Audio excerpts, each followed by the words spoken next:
Bad things are happening in the world every day. Lies, rape, war. Is there an evil force, or are people just unconscious about their behavior? Is it the ego? Why is it so hard to be good? The evil force, from the perspective of the Indian spiritual philosophy, the evil force is ignorance. And we spoke last night about ignorance being ignoring. It's not stupidity. It's not idiocy. Ignorance is ignoring. I am ignoring the truth. The truth is who I am. So I know it on the deepest core level. But I've ignored it. I've turned my attention outward. And when I've turned my attention outward, I've identified as this body. And when I've identified as this body, I'm identifying as the calls of the body. And that includes the mind as well. So this is where we get into our vasanas.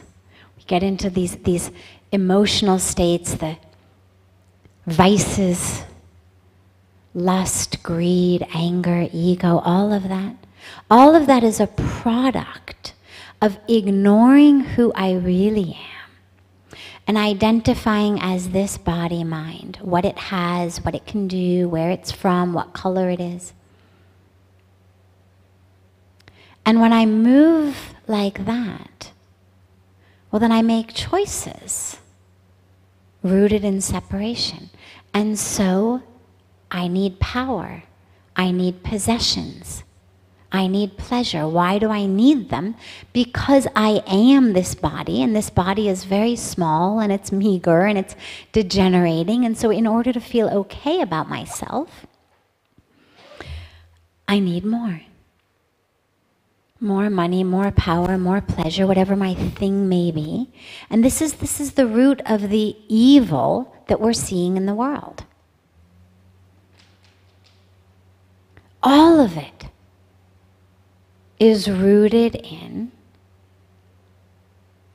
power, pleasure, money, for me, for my country, for my company. Whatever level of evil I tend to be part of, that's what it's all for.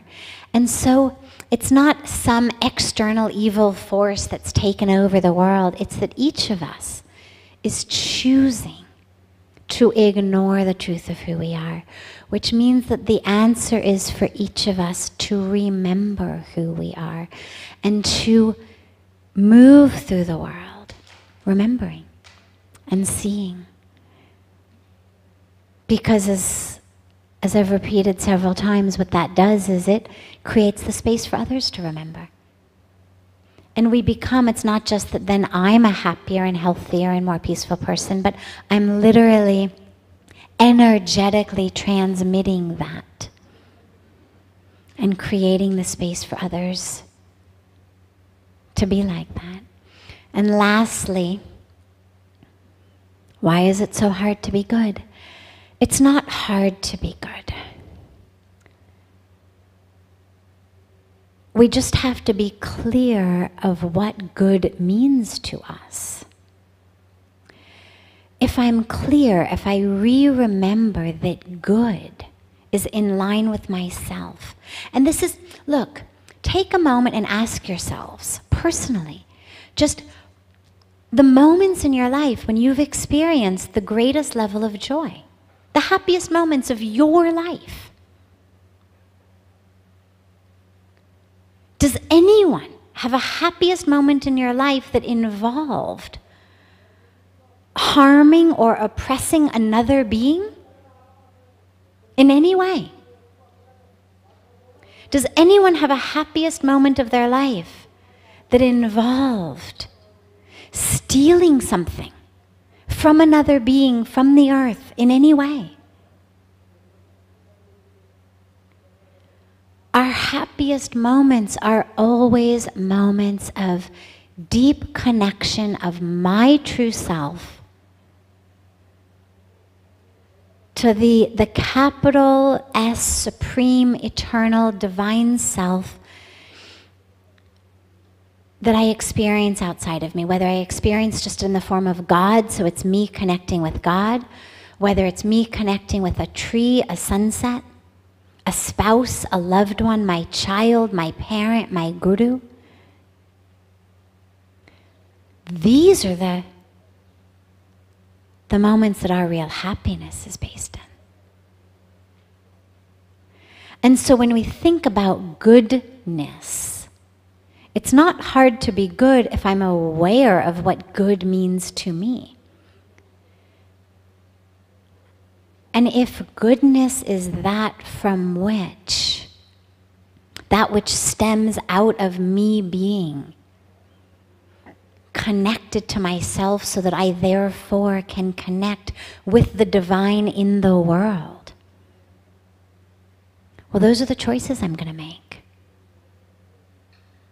It's only hard to be good when there's a conflict between my conditioned self, which says, shop till you drop, eat, drink, and be merry.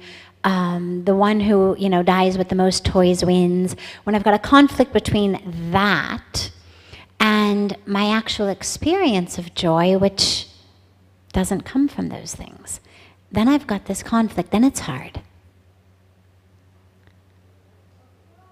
But if I constantly remember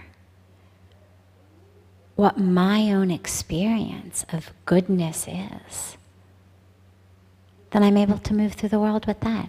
And it's actually a fantastic inoculation against the conditioning that we don't want, the suffocating conditioning from the outer world.